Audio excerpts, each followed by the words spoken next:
Here he comes, 1-2. Swing and a miss. Goodbye, Detroit. Hello, New York.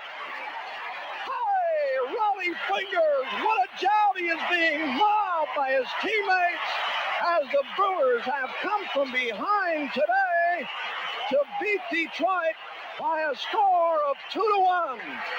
Oh, what a victory today for this Milwaukee Brewer Ball Club.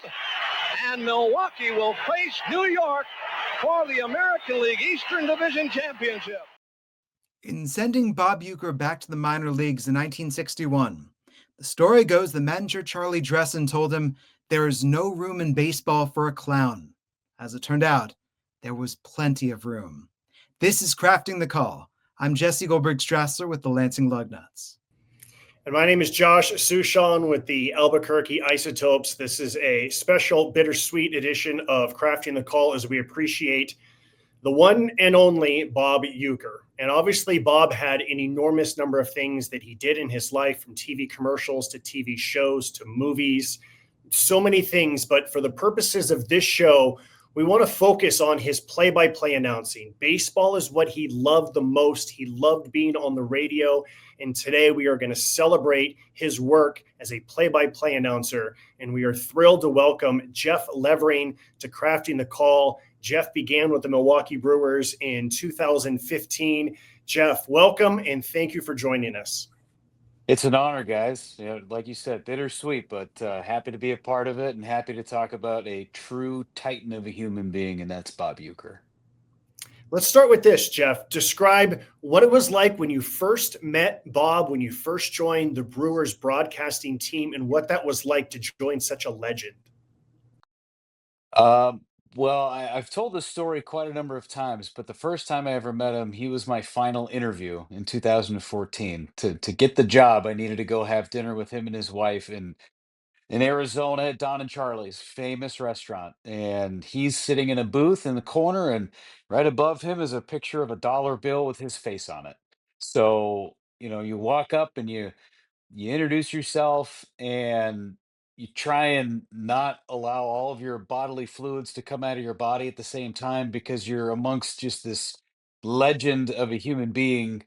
But he had this way of disarming people so easily, where his star shone so brightly, but he never acted that way. He always made you feel like you were just as important as he was with every single thing. Every day that he worked with me, every day I worked with him, every moment that I was with him, he made me feel like I was a part of it. And even within 5 minutes of me meeting him, the commissioner of baseball, Bud Selig, walks around the corner and Bob goes, "Hey, Al," because who calls Bud Selig Al but Bob Uecker? He goes, "Hey, Al, this is Jeff Levering. He's going to be working with us next year."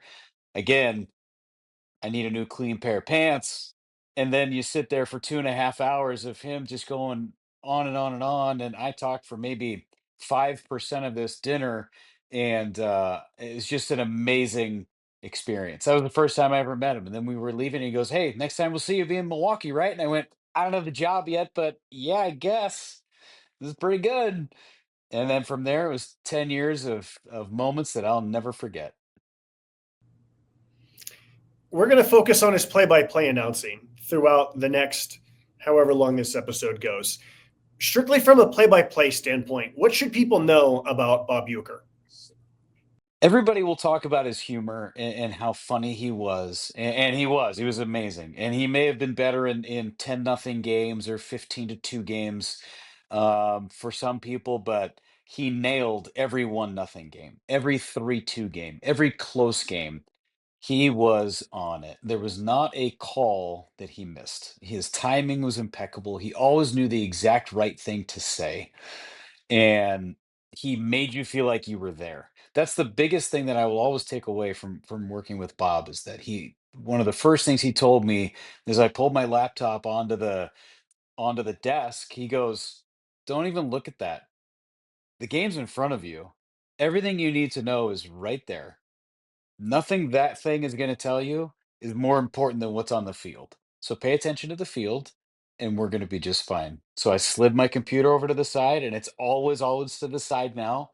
And I focus on the field because that's all that matters. And that's all that mattered to him, was the game. And he was never more important than the game. And he described it like you were sitting at a stool at the bar. And that's how I've tried to broadcast ever since I was in the Cal League with you, Josh, is I wanted people to think that they were sitting there with me and we were just having a conversation about the game, and nobody did that better than Bob. Well, let's pull up 3 stools. Yeah, Let's we'll listen. pull Pull up them some up. stools See, here. we're at the bar and I've got my Miller Lite ready for you. Absolutely. I love this already. All right, so the first flip that we saw was 1981. Raleigh Fingers closed it out as the Brewers went to the postseason. Of course, that was the strike year, first half and second half. We're going to skip ahead to 1987. The Milwaukee Brewers were the toast of baseball. They had won 11 straight games. They were going for their 12th in a row on Easter Sunday. They were trailing going into the ninth. And we're going to hear Bob Uecker narrating an end of the season video, which leads into his own play-by-play calls. 4-1 in the ninth. Texas was only 2 outs from victory when Deere came to bat. 2 on, 1 out. Here's the pitch. A curveball! Drilled to deep left. Gonna get way out of here and gone for Deere. And they have tied it at 4. Wow! Deere's monstrous cloud had the twin effect of jolting the crowd into celebration while leaving the frustrated Ranger players to curse their fate. After Jim Gattner walked, Dale Swain took center stage with history waiting in the wings. 3-2, 2 outs, 4-4, ninth inning. Gattner, there he goes. The pitch, a swing and a fly ball, right field and deep. Get up and get out of here. Gone for Swain, and they've done it again. 12 in a row on a 2-run blast by Swain to win it. Oh, my goodness. Holy cow, do you believe it? Jeff, do you believe it? I've heard those calls so many times and they're still so good. Because when you listen to them, don't you feel like you're sitting in the bleachers watching that game? And the emotion that comes from him, even that kind of guttural whoa, when Rob Deere hits the homer, it's almost like he didn't know what he was going to say. So he was in that moment of just pure elation. He couldn't believe it. The team had won 11 in a row. That was team streak, 1987. They would win 12 in a row, then they go and lose 12 in a row, just up and down all year long. But just listening to the way that he narrates that, you know exactly what's going on. And one of the beauties of Bob is that he knew how to use the silence perfectly. He knew how to use the crowd and let them do the speaking for him in all of the moments, whether it was 87, 2024, his first year in 1971. He knew how to use the crowd. Those days that he's just sitting in the bullpen or sitting in the dugout and talking, that's how he called the game. And it was important for him to let the silence speak sometimes. One of my favorite things about that Rob Deere homer was how he explodes on curveball. Right? He hits the ceiling with the identification of the pitch, and then everything else takes over from there. It's marvelous. Yeah. And it's amazing. And it's a talent to be able to pick up pitches from that location. And County Stadium back in the day did not have a great booth to pick up pitches and locations. And obviously at that time he didn't have monitors to help him identify. It's not like he's looking down at a monitor and watching and then trying to pick up the balls it's going. He's picking that up in real time, coming out of the pitcher's hand. Curveball, swinging a drive to left. Oh, just unreal, man. It's so good. It's every note that he hits is perfection. Even the quick reset before Swaim's home run, right? You've got all of this energy in the ballpark. Your adrenaline is probably pumping as an announcer. The game is tied, and yet he does the quick reset, the score, the count. Gantner's at first. There he goes, and then he gets into the home run call. It's just exquisite. It really is, but that's how he always was, right? He always took time. And if you go back and listen to games from the last few years, even when he was 88, 89, 90 years old, he will always have the timing. And in this area where you have the pitch timer and you don't have as much time to set things up, he was very deliberate at making sure that he would pause, give you the count, give you the situation, and now the pitch, or here it comes. Something like that to let you know, okay, action is on the way. He was so brilliant at doing that, always. And again, a guy who never even had the training. He was never a broadcast. He just said, okay, well, I'm just going to try and do this. And he just showed up in the booth and boom, he becomes a Hall of Famer just because he was so darn good at his timing and so good at his craft. I was reading about Ueck in the 70s and how much he worked on the mechanics of score, count, and all those different foundations that the three of us and every other broadcaster, you go, before you get to everything else, before you get into storytelling, you have to understand how to let the game breathe, how to focus on getting in front of the pitch and everything else. And I don't want, as we get more into it, the words that he uses, the humor that he injects to obscure the fact that mechanically, these are technically sound broadcasts. Technically, he's unbelievable. And simplistic. He's almost in the Pat Summerall realm of just keep it simple. Now, Pat took it to a different level. I mean, he was like the fewest words humanly possible to broadcast a football game or even a baseball game. Bob used more words, but he used them perfectly. Um, Technically, he was a Hall of Famer. Technically, he is one of the greatest to ever do it because of his simplicity. And then you add all the other layers of storytelling and humor and everything else, and it's just through the moon. I like that Bob could be both Madden and Summerall. Yeah, he could. He really could. He was the best of both worlds. All right, let's continue to look at more of the classics from Bob Uecker's career as we jump ahead to the late 2000s and early 2010s.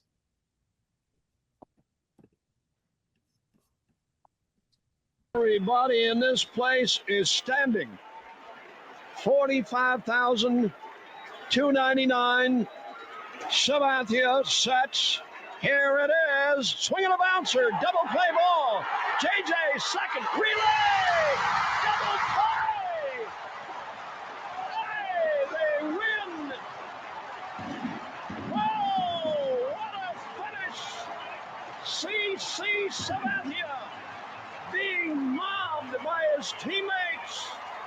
He throws a 4-6-3 Charter Communications double play ball to Big Derek Lee, and the Brewers have beaten Chicago. Wow, what a game. What a performance by Sabathia. Mobbed by his teammates, mobbed by the coaching staff. Here comes the rest of the bullpenners. And Sabathia now saluting this huge crowd. And they return the salute. Sabathia, with the season on the line, on 3 days rest, stops the Chicago Cubs. Morgan stopping out. Now he's back in. Puts glove on knee. Has a new sign from Blanco. He's ready and delivers. Morgan, a smash up the middle. Base hit to center. Here comes Gomez. Around third. A throw and the Brewers win. The Brewers are moving on a base hit by Nyjer Morgan. He's being mobbed. Whoa, what a scene. Nyjer Morgan, who has delivered so many times this year, delivers a base hit to center field to score. Carlos Gomez, and the Brewers have beaten Arizona. What a scene out here. Left-handed batting Joey Votto. Tough out. Here's the pitch to Votto, swinging a fly ball, hit to center and deep. Gomez at the wall and leap. Hey, he's got it! And this game is over. Carlos Gomez up over the top of the wall again.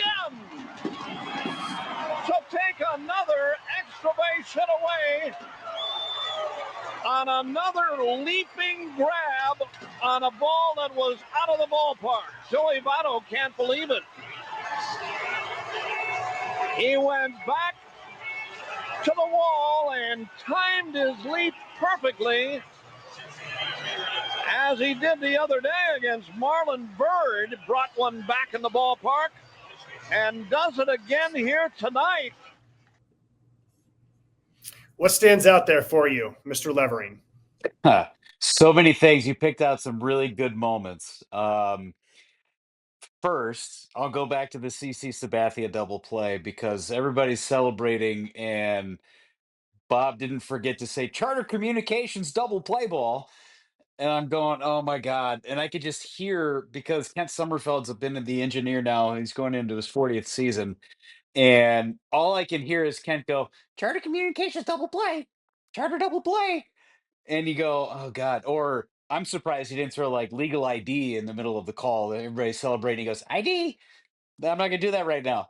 But the fact that Bob mix that into all of it. I don't know how Charter Communications did not have a lifetime contract after that. If that's not in your proof of performance report at the end of the year, like, come on, what are we doing? What are we doing? He nails all of those moments, every single moment. I love the Nyjer Morgan call. Technically, is there a couple of things missing from it? Probably. But my God, did you feel like you were there? Every single moment of that call, every breath that he took was perfect and landed in the exact right moments. You know, they were sliding around third, and it's okay. They win. It's it. It doesn't matter where the throw went. It could have gone into Jupiter, but you know that they win. It's safe. That's it. Ball game. The robbery of the homer timed perfectly. He's talking about all the moments, and he brought in the day before when Marlon Byrd had a home run robbed by Carlos Gomez, and then brings it back to Joey Votto and what he was doing. It's just, again, when you go back and listen to Bob Uecker, and for young broadcasters or even broadcasters who have been doing it for 20 years and are still trying to get better, like all of us are, you need to listen just technically at how he calls things. And it doesn't fire that way for a lot of people in their minds, right? It takes a minute to process the information, and it takes a moment to process what you're seeing and the words that you want to put out there. And a lot of times we have all these crutch words and all these different things, and he just had a way of always knowing. He knew exactly what he needed to say, and it just crushed every single one of them. Every single one of those calls.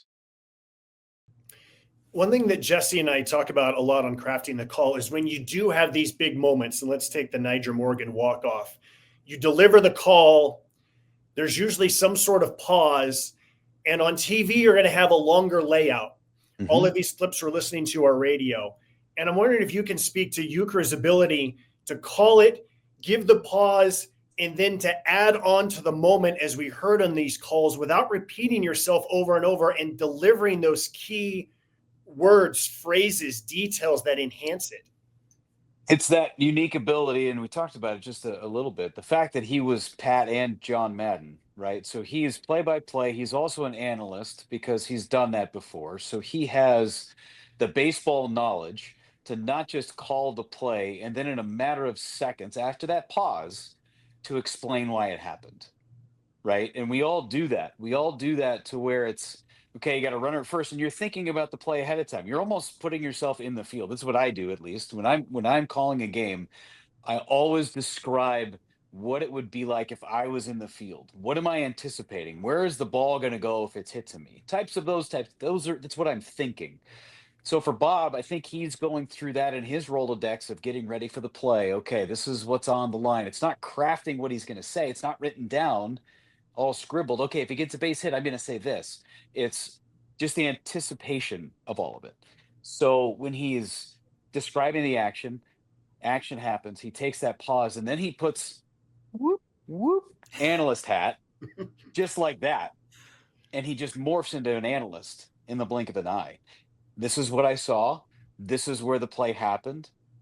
Missed the cutoff man, whatever it was, goes back, times his leap perfectly, jumps, brings back another extra base hit. This is why it happened.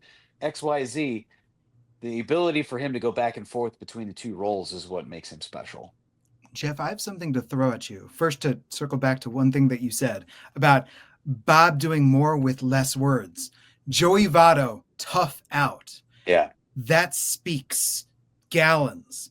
The double play ball, swinging a bouncer, double play ball, JJ to second, hey, double play. It's such a beautiful, graceful call. Yeah. Here's what I want to throw at you.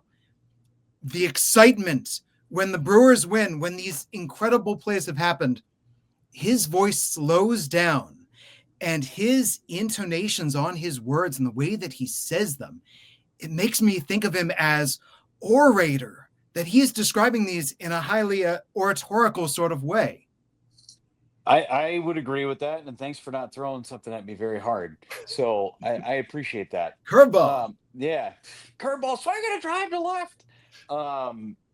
He does, and in those big moments, and if the other clips from later in his career too, the magnitude of what that 2008 run meant to the city as well, that was felt in his call, because the Brewers hadn't been to the playoffs since '82.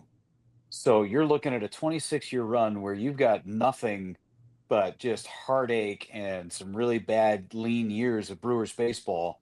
And for CC Sabathia on 3 days rest, putting the team on his back, lifting the city up, backs against the wall, they stopped the Cubs. All of those things were in that call.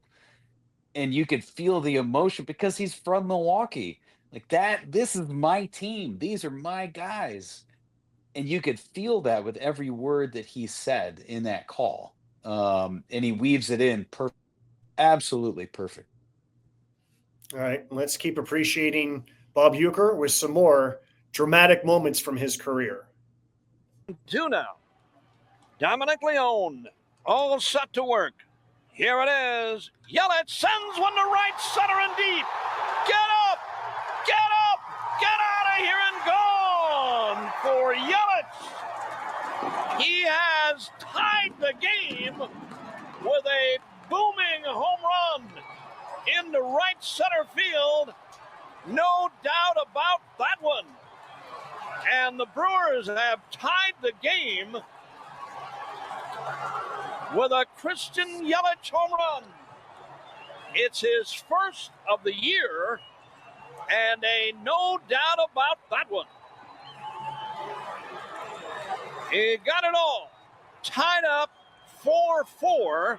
Base hit number 11 in the game for the Crew. And here's Ryan Braun. Ryan Braun sends it to left center and deep. Get up! Get out of here! Gone for Ryan Braun. He just hit a walk-off out of here. And the Brewers have come from behind to beat the Cardinals back-to-back home runs with 2 outs in the 9th inning. Ryan Braun wins it with a walk-off. Yelich tied it, and Braun does it, and the Brewers come from behind to beat St. Louis. 5-4 Brewers on back-to-back home runs with 2 outs in the 9th inning. There's a couple of things that I love about these that I want to get your perspective on, Jeff. First is the way that he uses the phrase, he's describing Ryan Braun's walk-off home run, and then he says, he just. And I just love the simplicity of the quick recap. It's fabulous. Just a little transition, right? It's a transition from cap to cap. He just hit one out of here with the bases loaded. None of that situation, but yeah, it's just a quick little turn of phrase that takes you from play-by-play to analyst to take you deeper into the storyline. And what's beautiful about what you did with that clip, and I'm sure you're going to talk about this in just a moment, so I'm sorry if I'm stealing your thunder, was the fact that those were on back-to-back pitches. You did not cut that clip one bit because that was real time. That's exactly how it unfolded. There was no pitch, there was no nothing in between. He just rolled straight through that. So from the game tying home run from Yelich describes all of that, barely has an opportunity to take a breath. And here's the pitch to Braun. And what's he do? Boom, he's right back in it, right back at it. And did he nail that call or what? Get up, get out of here. He just walked it off against the Cardinals. It's so good. It's so good. How often did you find yourself, Jeff, in those moments, just kind of like turning and watching Bob just as much as you were watching the game? All the time. All the time. Every clinching situation, every game winning situation, and I was working with him on the radio, I would always look over. I would just always look over. There was a time where his eyes really struggled and before he had his cataract surgery. So he would rely on me to point sometimes or like it's down or a double or it's gone. I would do some hand signals and stuff for his request, but I would always look at him and watch how he reacted and the ease that he spoke with. Um, he wasn't jumping up and down. He wasn't putting himself in a new position in his chair. He was always just kind of here all the time. But then when the moment got big, like you've heard in these last couple of calls, he would just kind of lift up just a little bit, just a little. And he would speak from a depth that needed it. That was the beauty of him. Looking that way and just seeing him go, it's unbelievable. We've seen the Brewers beat the Cubs and beat the Reds, and he gives that extra little punch to beat St. Louis here too. Yeah, the Cardinals had their way with the Brewers there for a long time. It's flipped a bit in the last couple of years, but the Cardinals, I mean, they've been on such a great run, and he was a former Cardinal, won his World Series with the Cardinals. So there's a little extra. There tends to be a bit of an extra, and even though that game was played in April, it always means something more, especially post 2011 when the Cardinals knocked out the Brewers in the NLCS. So it always means a little bit more, especially in the last decade plus. Here's something subtle too.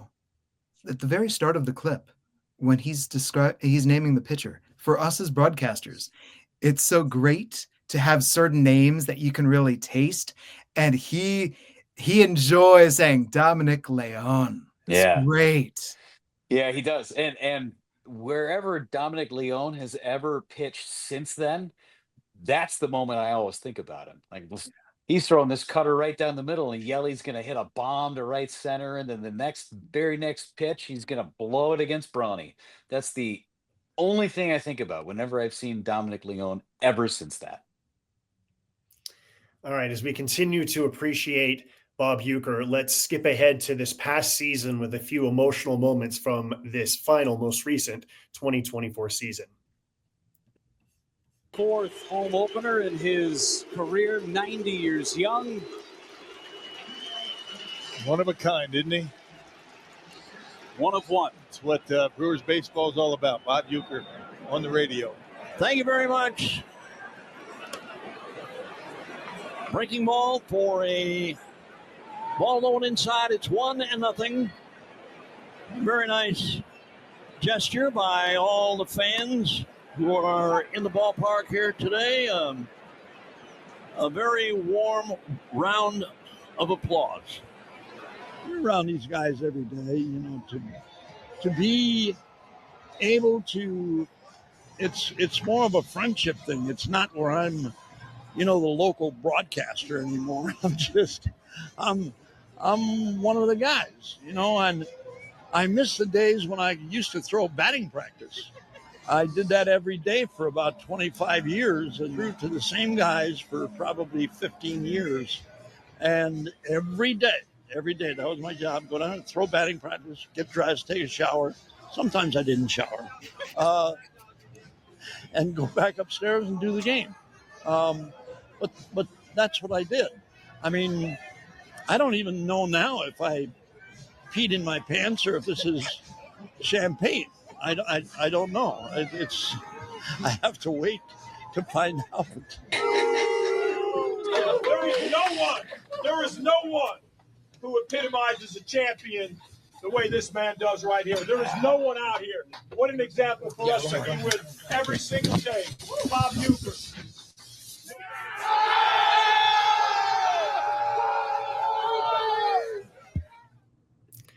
Jeff, give us some more context and details about the clips that we just saw there from last year.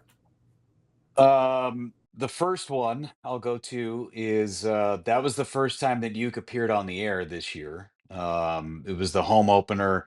The Brewers opened up in New York. He didn't go to New York. He didn't do any spring training games for the first time in his life. So that was the first time that he was on the air. And everybody was thrilled to see him. Nobody knew what he was going through. It's since been revealed that he was battling cancer for a couple of years, and medical team that kept him alive probably an extra 2 or 3 years just because of their diligence with it. So that was the first time that the fans had an opportunity to see him and to hear him for the first time. And it was like, okay, baseball season can start now. We heard Bob. So baseball season's here, summer's here, spring's here. Let's go do this. Go Brewers.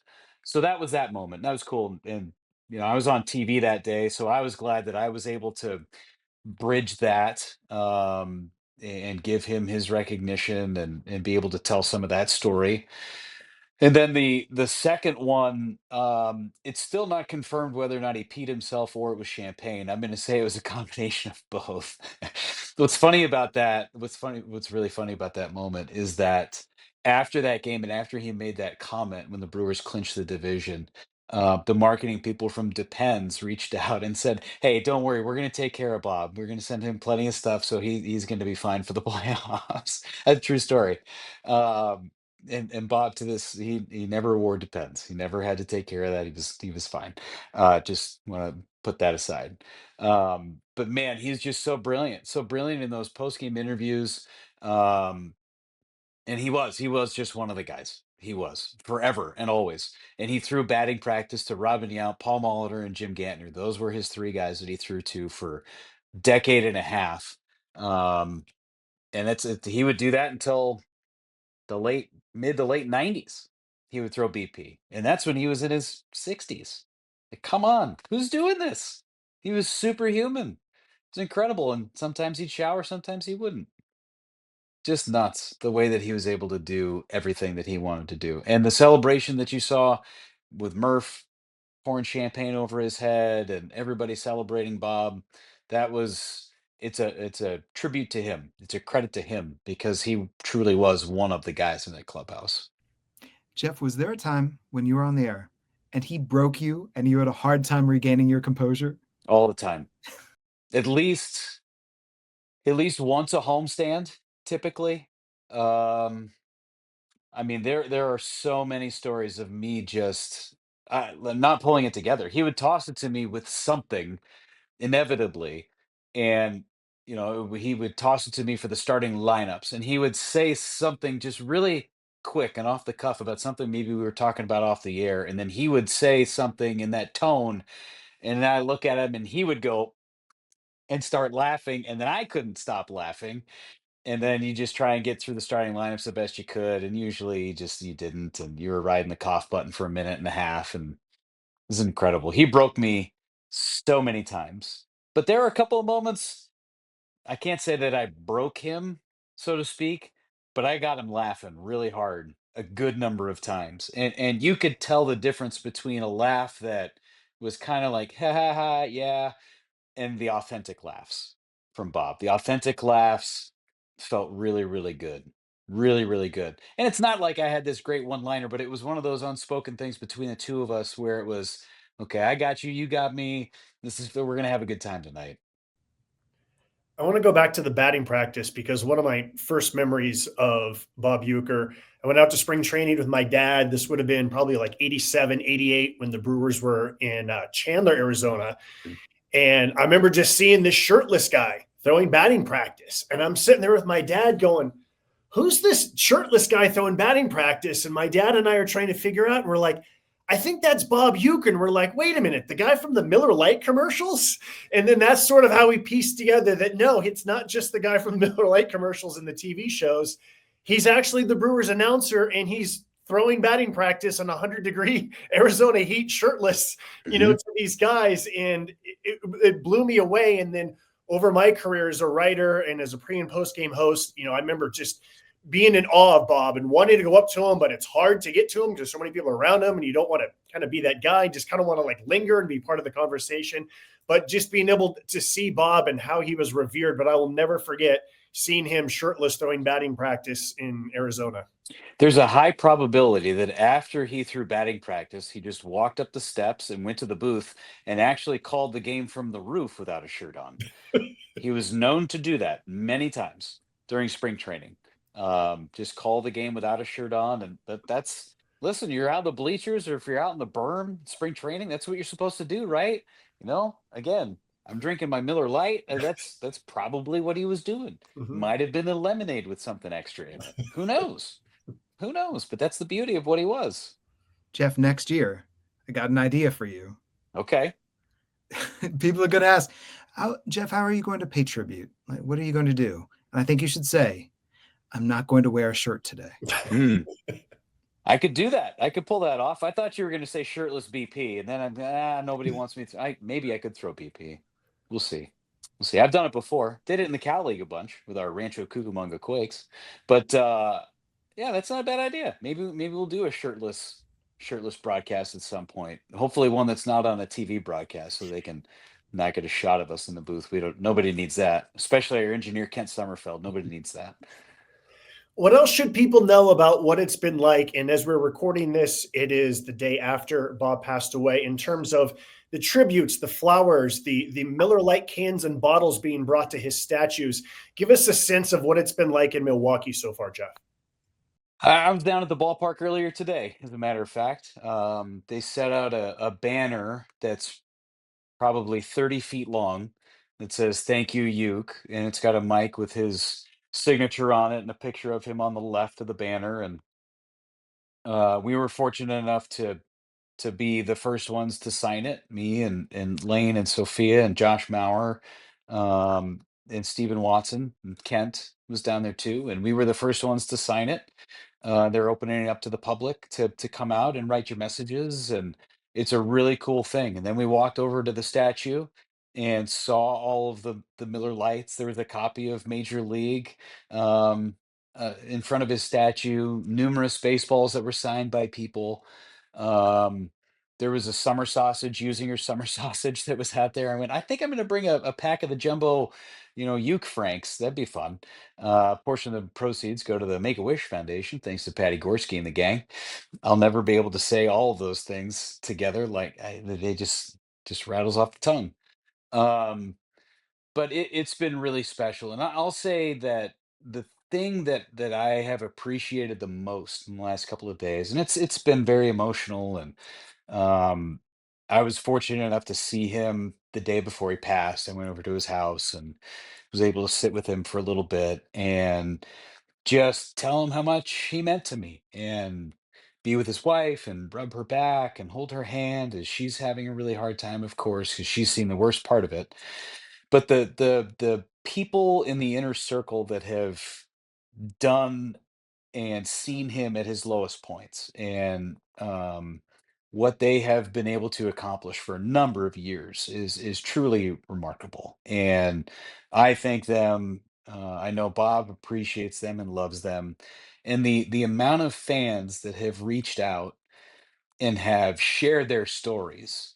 I had somebody reach out and say, I was going through a really tough time when I was a kid, and my grandfather knew that I was in a bad spot and took me in and put me on his lap, and we just listened to Brewers baseball.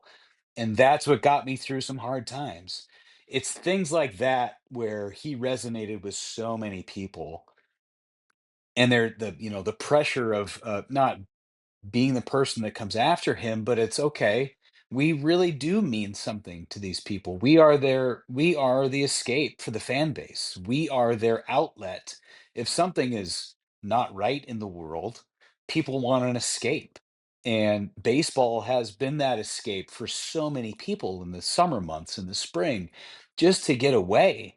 And I think that Bob was so good at making people escape, and he entertained so many people. That's the thing that I really take away from all of this, and how much he affected us, and how great it was to be with him every day, and the stories that I heard, and have been a part of, stirred the pot on, all of those things.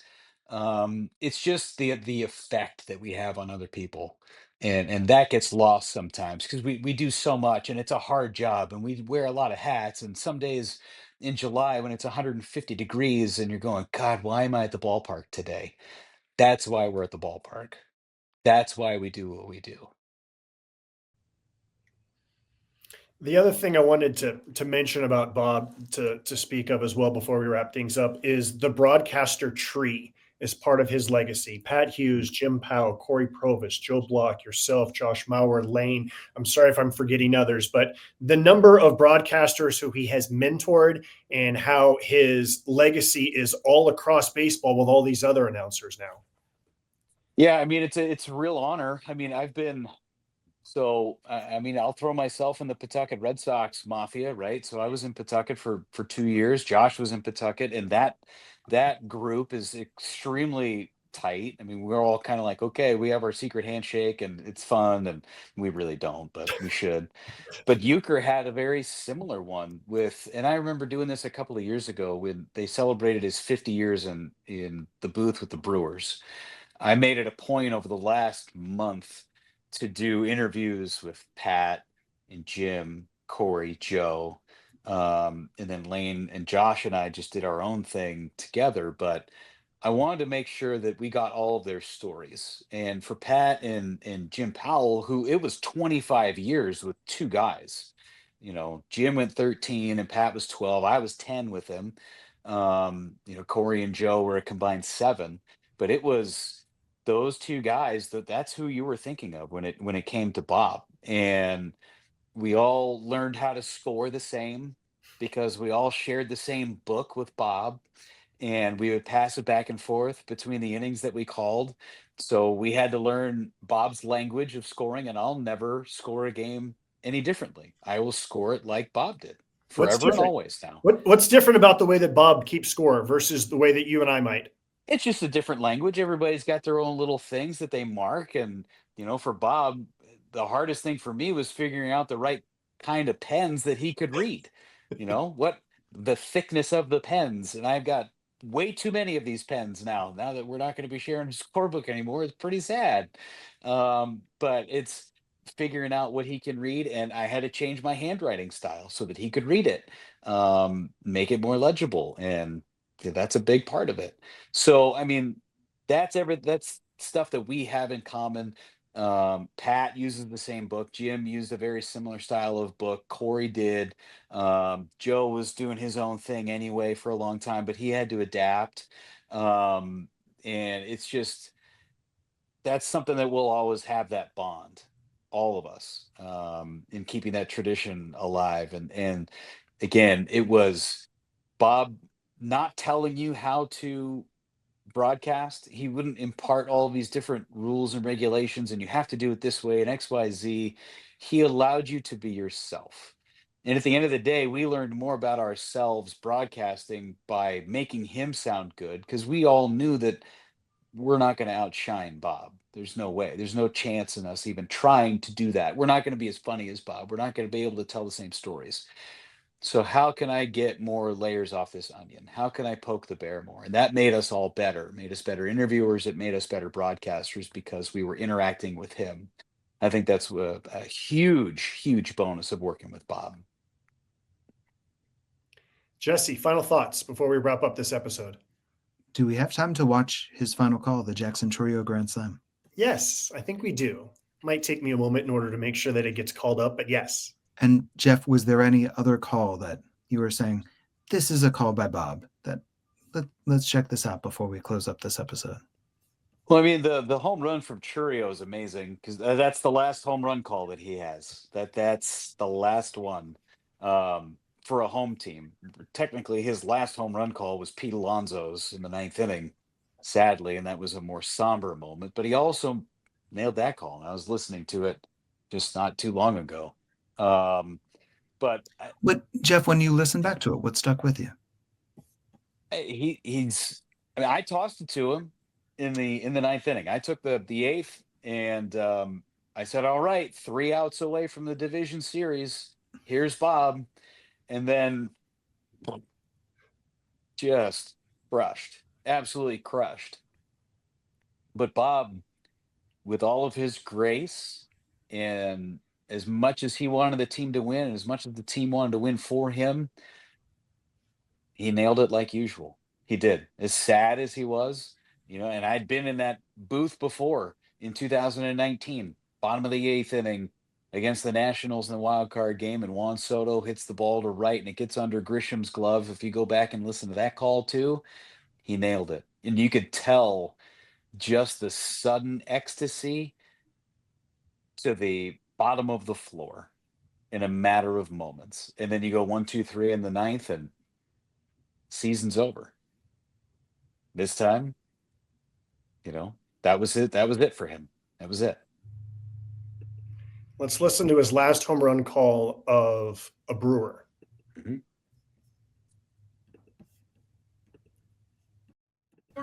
Runners lead, first, second, and third. The pitch. Hit to left and deep. Get up! Get up! Get out of here! Gone! Jackson Chourio just hit one with the bases loaded. And they add 4 more on the rookie's grand slam home run. His 18th of the year. Wow.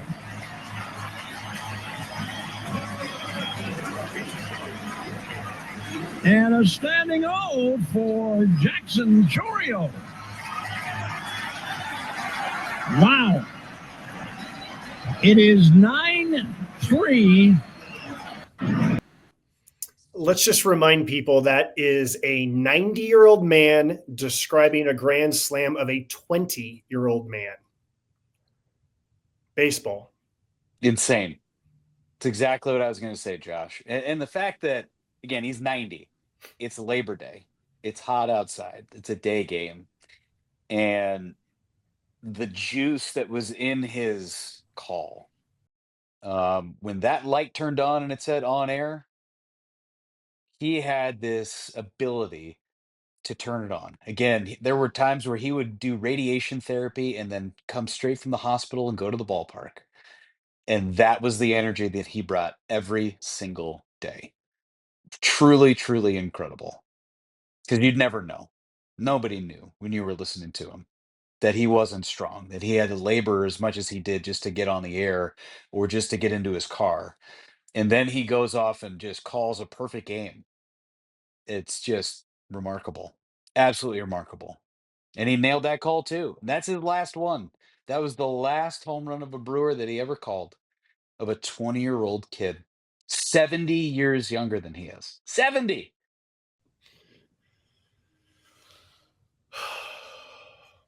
One of my favorite things about that call is him going back and forth between the broadcaster side and the human being side of the wow. I mean, at that moment, Jackson Chourio was doing everything on the field that you couldn't believe. He had such a tough first couple of months as a big leaguer, and then he just burst on the scene and was doing everything you thought he was going to do to begin with. And he was must watch, must listen every time he came to the plate because you never knew what he was going to do. And in that moment, he hits a grand slam to extend the lead. It's Labor Day. It's a sold-out crowd. It's the Cardinals. I mean, it didn't get any better than that. It really didn't. And Bob rose to the occasion. Fitting that his last call was of a 20-year-old kid. Very fitting. Well, Jeff, I know a lot of people wanted to talk to you in the days that followed the passing of Bob Uecker. And so we are honored that you joined us, and we're so generous with your time to share all these stories. Our heart goes out to you, the Brewers, all of baseball. He's just such a special human, and I'm just so honored that we got a chance to listen to him. There's a lot of different places where people can see the Johnny Carson clips in the Major League and all that, but we wanted to focus on just how good he was at play-by-play. So thanks for joining us to educate us on what he did that made him so special. Yeah, my pleasure, guys. It was great to see you, and I will look forward to getting my case of Miller Lite as a compensatory gift for coming on Crafting the Call this week. That's Miller time. And we'll be watching some baseball next year up in the Uecker seats. Yeah, I love it. Thanks, guys. Take care. Have a great season, okay? For Jeff Levering, Milwaukee Brewers broadcaster, and Josh Suchon with the Albuquerque Isotopes, I'm Jesse Goldberg-Strassler in Lansing, and this has been Crafting the Call.